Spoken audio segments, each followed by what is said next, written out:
If I want to kind of conjure him up in my mind, then I just sort of remember how he laughed.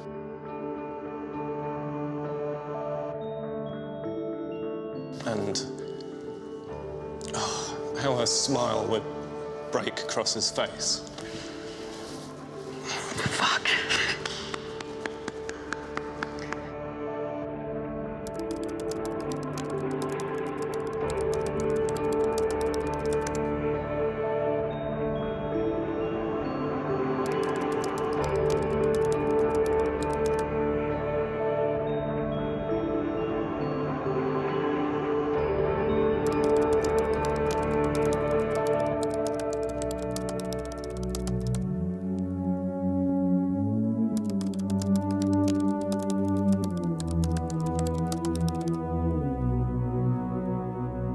If the police had acted earlier, they could have potentially prevented further rape and murder.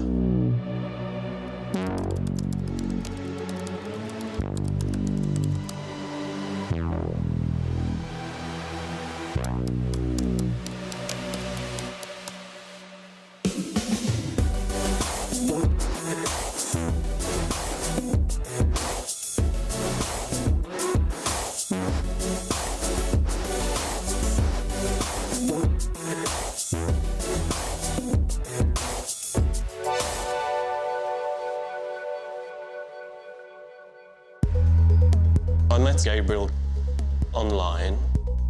He had a profile on a kind of gay social networking stroke dating site. And on this profile, it stated that he was looking for a room to rent. And because I had this spare room, I agreed to meet him. He was Slovakian. He was very smart, but very sweet-natured. It was really nice having him stay. I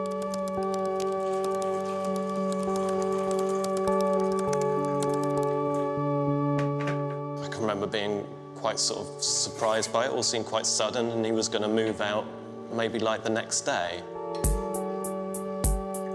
I didn't kind of pry into what he was doing and who he was going to meet. I know he went and met one guy via, you know, a dating app. I regret not having asked more questions about where he was going, who he was going to stay with.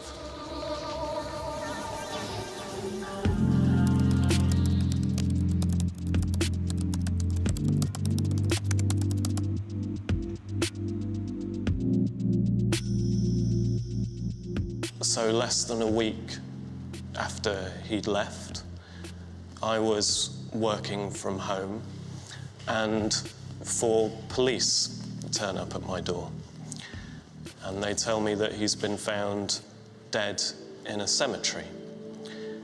And after that, it's a bit of a blur. I can remember my thoughts were, is it suicide? Has he died of exposure? But it was August.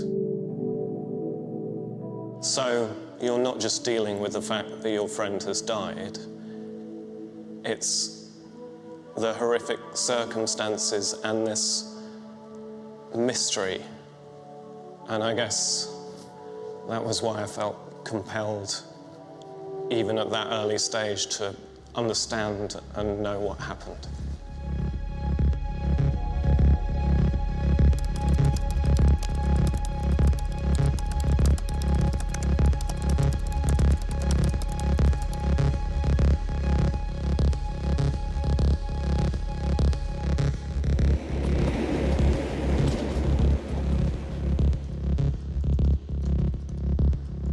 I typed in unexplained deaths barking. And this link came up, which is about 2.5 to 3 months before Gabriel was found. Man dies in unexplained circumstances in Barking. Police are appealing for information after a man died in unexplained circumstances on Cook Street. So then what I did was I typed Cook Street into Google Maps. So there's Cook Street and there is St Margaret's Churchyard.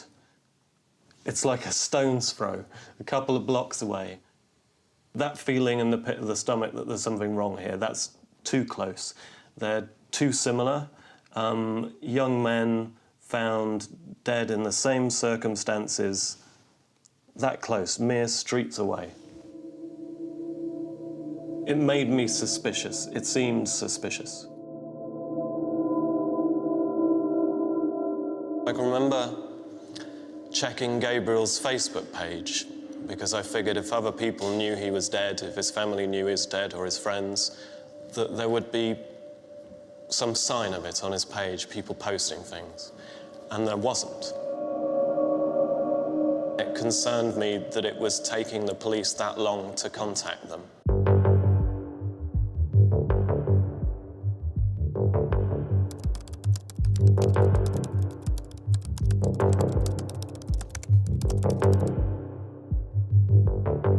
On Facebook, Thierry tells me that they've found another young man dead in the same cemetery as Gabriel. It may have been mild paranoia, but at the time I was thinking, you've got now 3 young men turning up dead in the same area in Barking. There's something very wrong going on here. And because I knew Gabriel, I started to worry that I might be in danger. And so I called the detective from Barking and Dagenham. And I said, if this is murder, you have to tell me, because I'm concerned for my own safety. I suppose my thoughts ran to, are these young men being murdered? And I was assured that it wasn't murder.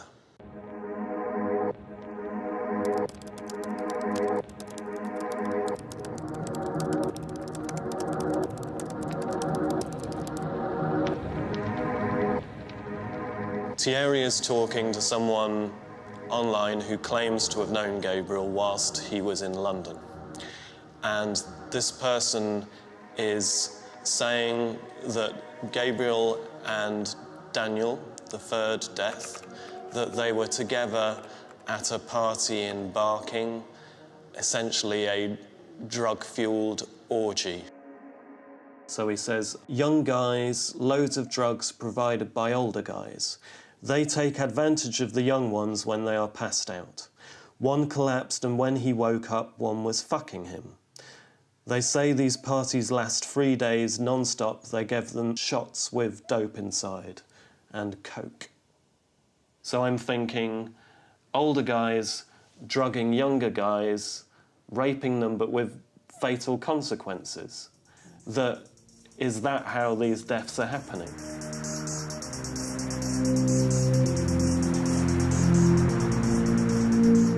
I suppose I felt maybe I had a moral responsibility here to try and draw attention to it and to make sure that it was being investigated properly. Obviously, the first port of call is to go to the detectives at Barking and Dagenham because I had questions, because I felt like I might have relevant information. And immediately I ran into that brick wall. You're not next of kin. There's nothing we can tell you. But the point is, I was trying to engage with them because I felt that maybe I had information about Gabriel's final movements. And they said that they would speak with their superior officer and get back to me, and they never did.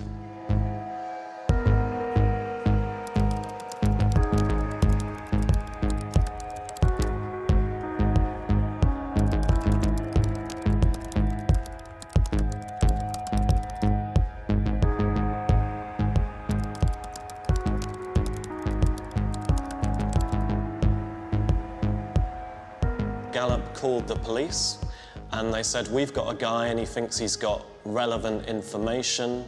He thinks that possibly Gabriel and Daniel were at the same chemsex party. Do you want to speak to him? And the police said no, and also that these deaths are not suspicious.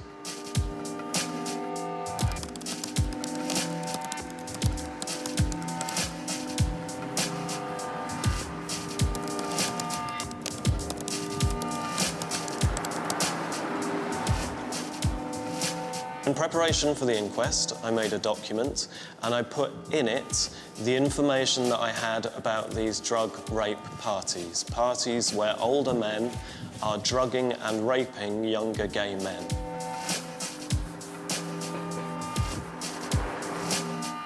The detective stands up and I can remember I was kind of struck.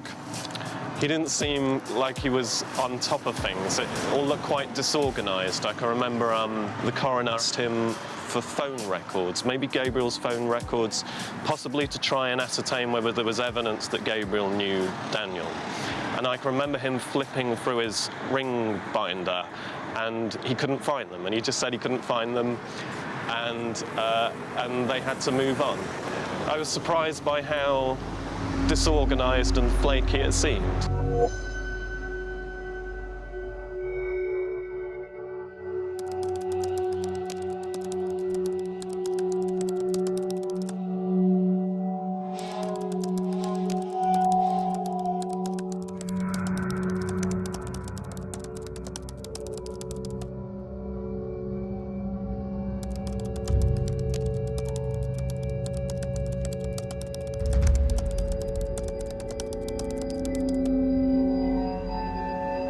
I remember thinking at the time that the tone of the note was all about, it's all my fault, there's nobody else who is responsible for this death, and that there was nothing in it, it was very impersonal.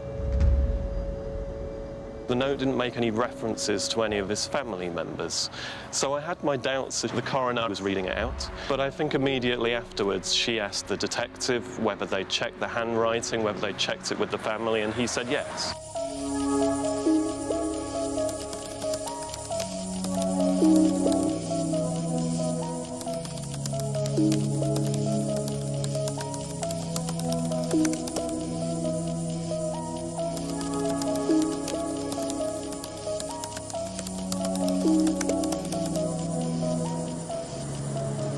If you record an open verdict, if you can't prove that Gabriel and Daniel knew each other and therefore you can't prove the suicide note, then surely that requires further investigation. So to my mind, that left big questions, open-ended questions. And I remember saying to the detective when we were alone outside, will there be any further investigation? And him saying, no, that's it.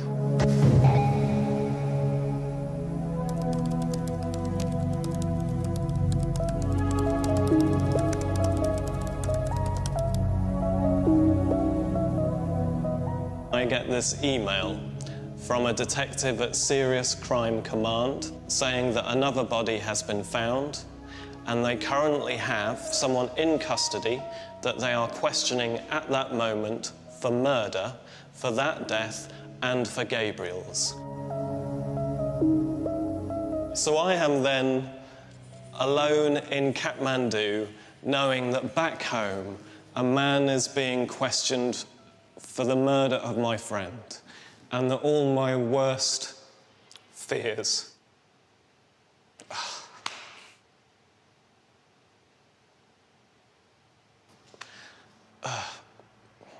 that all my worst fears have been realised.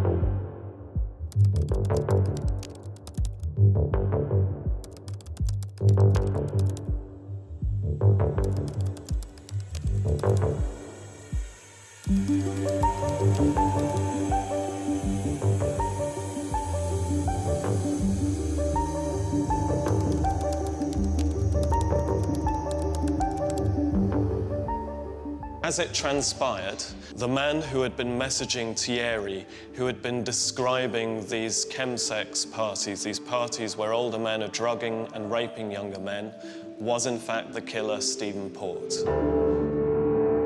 The whole thing was his cover story, it was his deception. And It doesn't rest easy with me that I took that story to the inquest, that I gave it a voice. But if the police had investigated it earlier, that wouldn't have happened.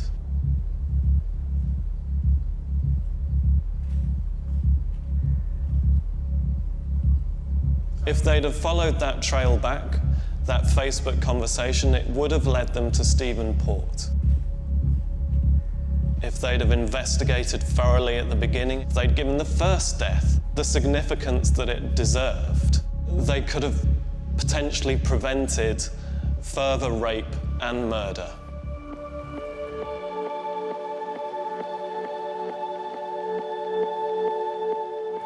This is the place where the man who killed Gabriel brought him. I understand that Gabriel was found through there, the churchyard. I just don't want to go any further. I don't want to see that. I just don't feel like this is a Gabriel place. This is a Stíven Port place. It's not to do with Gabriel. He wasn't alive here. I get that sense when I think about him, the man who killed Gabriel, of just a kind of a sort of sick feeling in the bottom of the stomach.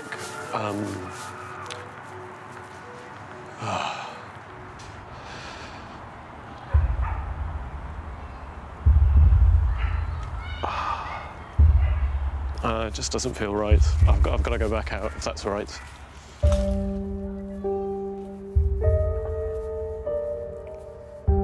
How can they not have linked those first 3 deaths? You've got 3 young gay men propped up dead within 300 metres of each other, within 4 months of each other. In my opinion, it seems as if the police just went, oh, well, that's what young gay men do. They take drugs and they die in graveyards. And